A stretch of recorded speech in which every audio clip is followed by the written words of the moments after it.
Our mulled unit will consist of 4 units that will have steel plates between them. All interior stops should be removed before beginning. Starting with the bottom left unit, place the steel stiffener on the top of the frame so it is flush with the edges of the side jambs of the unit.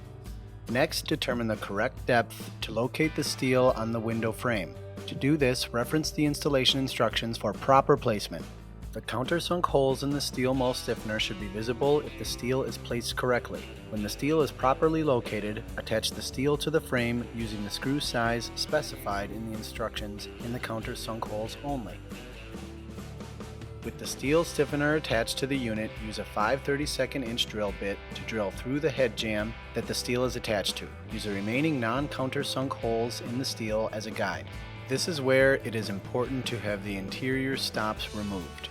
Place the next unit on top of the bottom unit. Make sure the top unit is lined up perfectly with the first unit. Then clamp the units together. While the units are clamped together, drive the screw size specified in the instructions through the holes in the head jamb, through the holes in the steel, and into the sill of the top unit.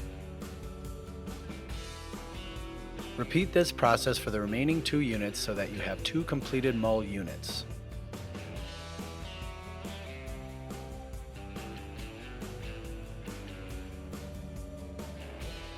Using one of the completed units, place the vertical steel mull stiffener on the side jamb of one of the combined units, keeping the countersunk holes visible and making sure the steel is flush with the edges of the side jambs of the unit.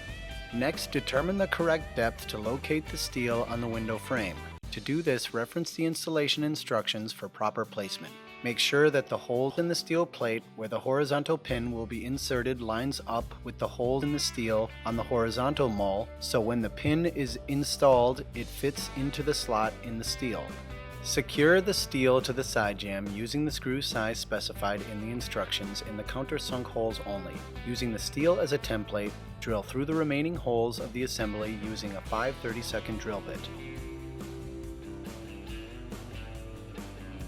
Insert the connecting pin through the vertical steel plate with a hammer.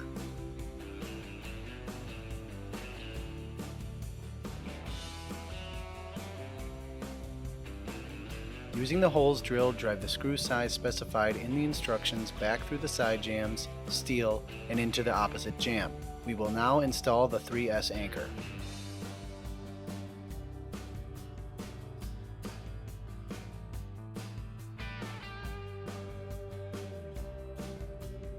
Drill a 7/16 diameter pilot hole in the center of the slot at the end of the steel mull stiffener. This should remove a small amount of wood from each side of the steel.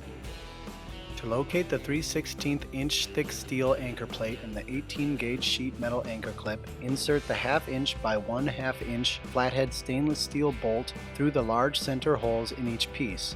Then screw the bolt into the hole drilled in step 1. The sheet metal clip should point toward the interior of the assembly. Finish attaching the anchor system to the units using the fasteners.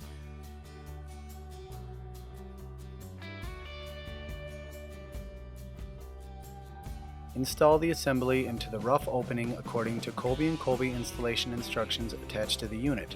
After the assembly is in the rough opening, the 18 gauge sheet metal is bent over and attached to the rough opening. Clamp one finger of the sheet metal to the rough opening member, then bend the finger over the rough opening of the member with a hammer. Where the sheet metal is bent, drill 2 3/16 inch diameter holes at the 20-degree angle through the metal only. Attach the sheet metal fingers to the rough opening member with 2 8x2 1/2 inch screws into the holes at a 20-degree angle. Repeat the last 2 steps for the remaining fingers of the sheet metal. There should be a total of 8 screws attaching each anchor to the rough opening. You may need to trim some excess metal from the sheet metal fingers.